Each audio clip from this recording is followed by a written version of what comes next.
It's 2025. The farm has been scanned. They've found a grave, and Muriel McKay has bones, have been located, we believe, and the DNA tests are in hand.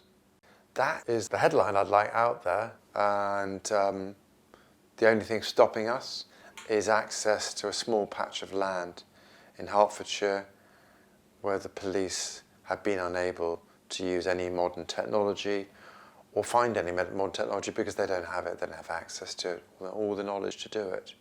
But we do, and we have a company have quoted very reasonably to spend nearly a week there, and will give us an analysis of the ground down to about 6 foot. We're told it's only 4 by Nizam. But anyway, they'll analyse the ground. They're going to go to a local graveyard to do it over a grave there just to see how the land lies, how it looks in the local strata, the grave. And they're ready to go.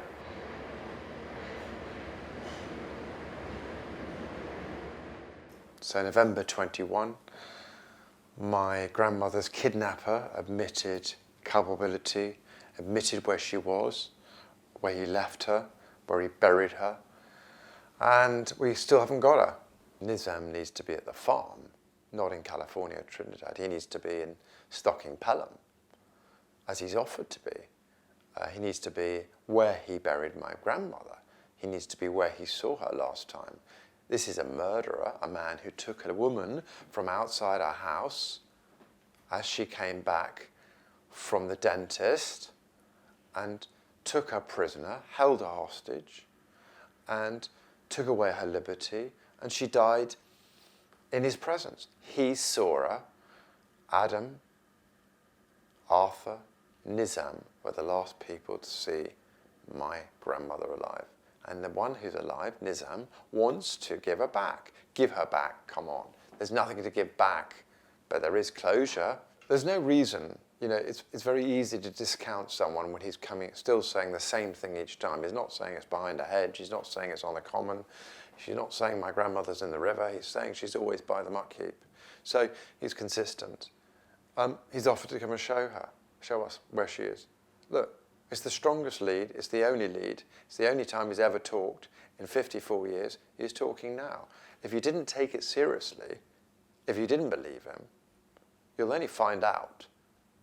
You'll only find out by searching the area with the correct technology, with the correct information, and with the correct expertise. So the plan is now, will be my son will approach the landowner with the valuations that have been carried out, the independent valuations by local Bishop Stortford and Hertfordshire estate agents and surveyors, who have indicated that the value is about 35 to 40% off what it should be, because the property has a valuation issue with my grandmother still being there.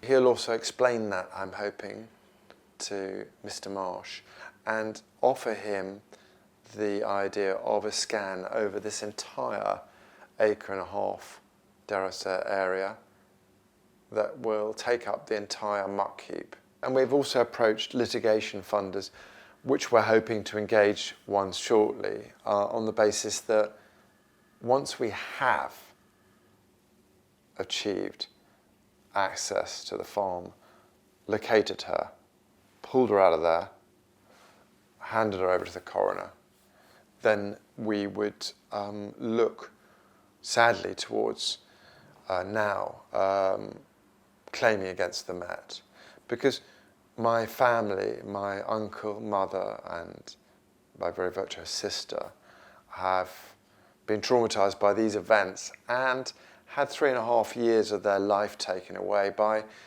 pure incompetence and, to be honest, belligerent rudeness. And what is stunning, I still, to this day, am denied a report, an evidence report on 2022 and 2024 digs. We have been told we, as the victims, are not entitled to any of the dig reports. Well, what have they got to hide? They didn't find her, so just give us the report. So we're not entitled to it. Why are they interested? They don't want to find her. So why wouldn't they just give us the report? Completely, you answer that question. I can't. So you have a convicted murderer served life in prison, once has been asked time and time again over 54 years. Wants to come clean. They're not interested. Begs the question, if someone had killed someone last week and came forward, would they be interested? Maybe they're not. We will be looking at taking that legal action if we can, if we have a valid claim, and I would think by locating my grandmother, I would hope the police would take that very seriously. And I would also hope that their incompetence was corrected and that they didn't do this again to other people, because the general public need to be able to trust and think that the police have the competence. 44,000 people working in the London police. This is not like Prime Suspect, where you see this wonderful team of people who you nail-bitingly watch and think, aren't they incredible? This is not that. This doesn't exist. It should do, but it doesn't. They have the opportunity, but they don't take it up. And, you know, if you had people watching this are in business themselves, you know, if you operated your own business and tried to sell yourself on this basis, providing this kind of service, where would you be? You know where you'd be. You'd be out of business.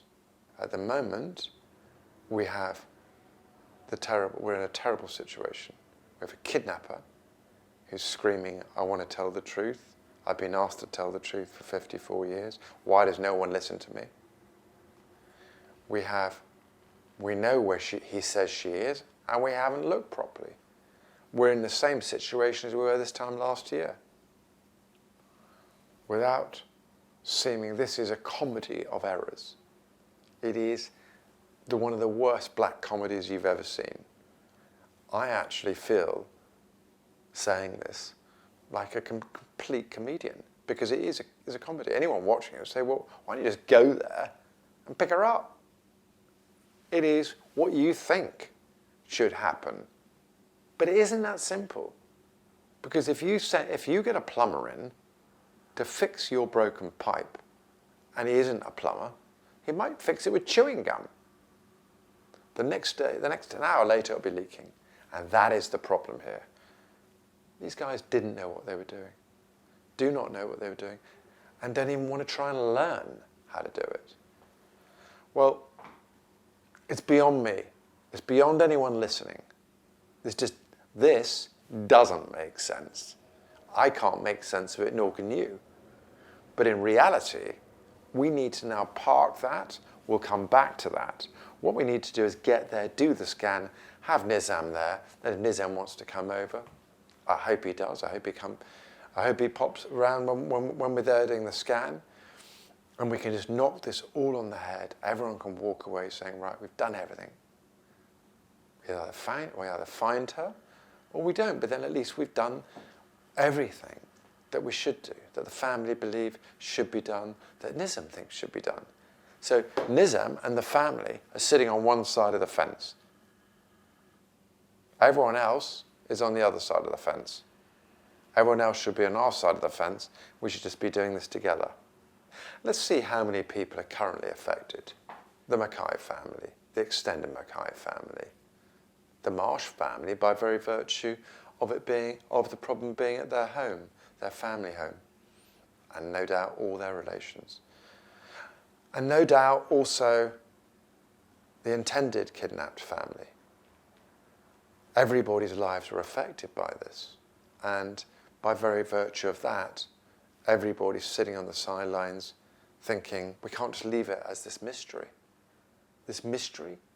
that we have an answer to. It's absurd. It is the most absurd thing I've ever dealt with.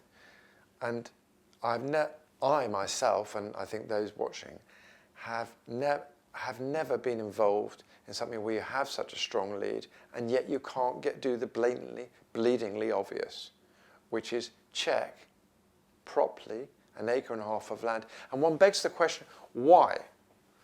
Why the reports for the areas that have been checked are not available to us or the general public? Because those reports are an embarrassment to the agency that's got them. They only know or make them look worse because they're complete fool's reports. And we need to just get on with it, do what we wanted to do back in 2022 without bothering any authorities, taking any public money up and getting on with it. The family will pay for that scan and finish this.